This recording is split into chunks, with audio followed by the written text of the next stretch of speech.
So I was scrolling around the old YouTube today, having a grand old time, and then something interesting caught my eye.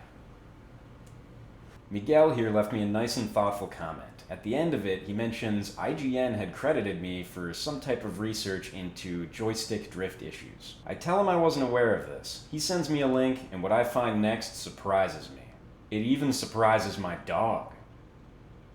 Nintendo Switch How to Fix JoyCon Drift, based on research on Fantastic Quack's channel. Miguel was right. There it is. By analyzing tons and tons of other YouTube tutorials on how to fix Joy-Con drift, he stumbled upon a video by Fantastic Quack that might have actually inspired the solution. I should point out that the author of this fix is Victor STK. I was credited just as a research and inspiration source. So thanks for that, Victor. Now hold up, I've never actually made a video about Nintendo Switch Joy-Con drift. So what's going on?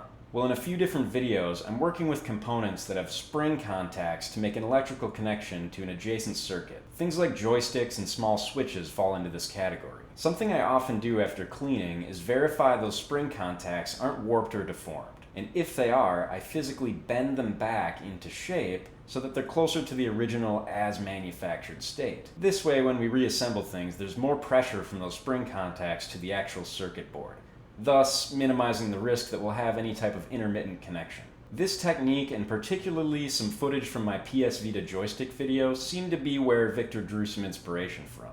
That it's not actually dust or gunk or whatever that gets up inside of the controller, but an actual connectivity and pressure problem on the components themselves. Ultimately, their fix for the Switch Joy-Con drift doesn't involve reshaping any contactor pins. Instead, they use a paper shim behind the joystick, such that when the housing is fastened back together, there is now more pressure on the joystick assembly, thus re-establishing any loose electrical connections that may have existed prior. It's a neat and simple idea, and apparently it works. If you want to see the whole process or get any more background info, I'll link the video from Victor and IGN down below.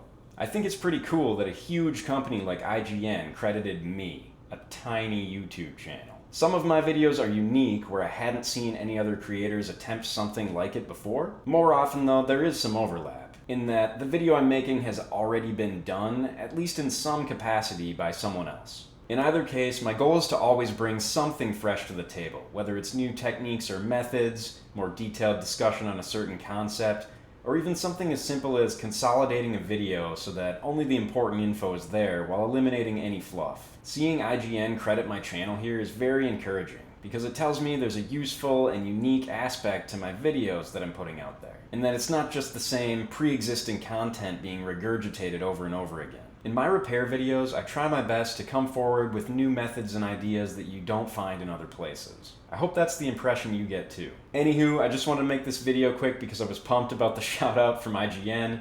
Please check out my other videos and consider subscribing if you like what you find. Big thanks to IGN and Victor for providing this fix. That's all I have for now, and thanks for watching.